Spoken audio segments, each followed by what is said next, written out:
Olá pessoal, seguimos aqui na AUA em Chicago e tenho o prazer de estar ao lado do professor Olivier Traxer de Paris, Universidade Sorbonne, Hospital Tenon e sem dúvida um conhecido de todos nós na área de litíase e endurologia. E nós vamos conversar um pouquinho sobre o que nós estamos vendo aqui, não só na plenária, mas nos cursos paralelos e em alguns simpósios na AUA.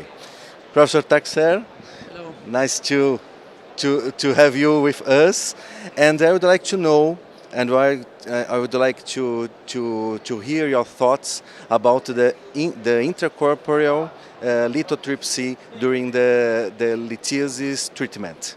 Okay. So you know that this technique is more and more performed all around the world, and we have actually different lasers to do that, holmium yak and the new thulium fiber.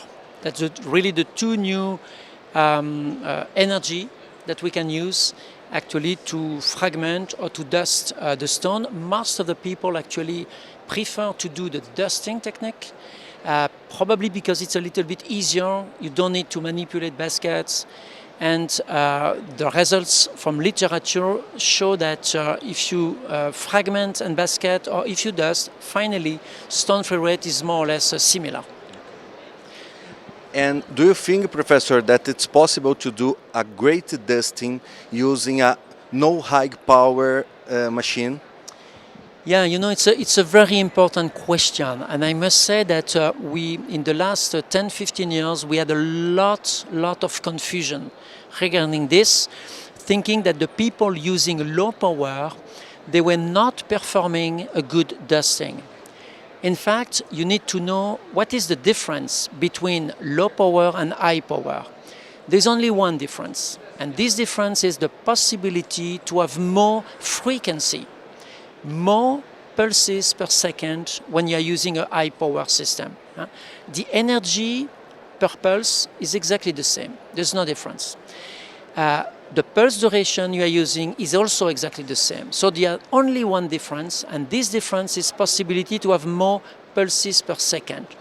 What does it mean? If you go to the lab to make a comparison, lab experiments, if you compare for the same energy, for the same pulse duration, if you are using low power, I mean low frequency regime, for example 15, 18, 20 Hertz, if you compare to high power, so high frequency, much more, 40, 60, 80 Hertz, the only difference is you go faster.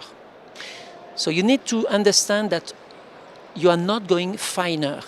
The quality of the dust is exactly the same, because the quality of the dust is dependent of energy together with the pulse duration.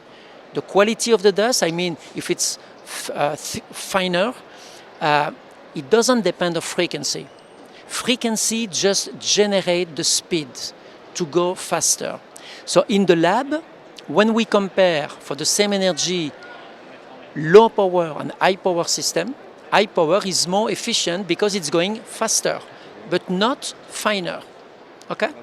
Now when we translate the two systems in the real life, and if you look at one of my last publications, we did a review paper when we analyzed clinical data comparing low power and high power, no difference. Why? Because in the real life, when you set high power, so high frequency regime, you generate plenty of pulses per second, and unfortunately, there's nobody in the world actually able to control so many pulses per second. In the lab it's possible, but not in the real life. So in fact, it means that even you are using a low power system for the dusting, you do exactly the same job compared to people using high power. So my recommendation is don't be unhappy because you are using low power. Low power means 30 watts, 30. Yeah. Don't be unhappy because you have only 30 watts laser to do flexible ureteroscopy, because in fact you do exactly the same job than people using high power system. It's very important to tell the people that with a low power system you do an excellent job. Excellent job. It's an important message. And the last question about the clinical data, thulium laser. What your thought about it? Yeah, you know, coming to thulium fiber, and I know that you will have very soon the thulium fiber available in Brazil. I think you just start. It's an excellent system because it produces an excellent dust. This time it's finer, but it's finer because we are using very small surgical fiber. And this is the reason why we produce this thin particle, mainly because we are using much smaller fiber, 150 microns. Problem is that with the thulium fiber, we can see actually some problems into the ureter in terms of ureteral stenosis. And this problem comes from the fact that the people are using too much frequency into the ureter, thinking that high frequency is better. In fact, when you are into the ureter, we recommend to use very low frequency, no more than 15, 20 hertz. Okay, so it's very limited because you need to generate pulses, but you need to be sure that the pulses are going on the stone, not outside, because outside means the ureter. And if you damage the ureter, you generate stenosis. So really the recommendation is into the ureter, use all the time low frequency, 10 to 15.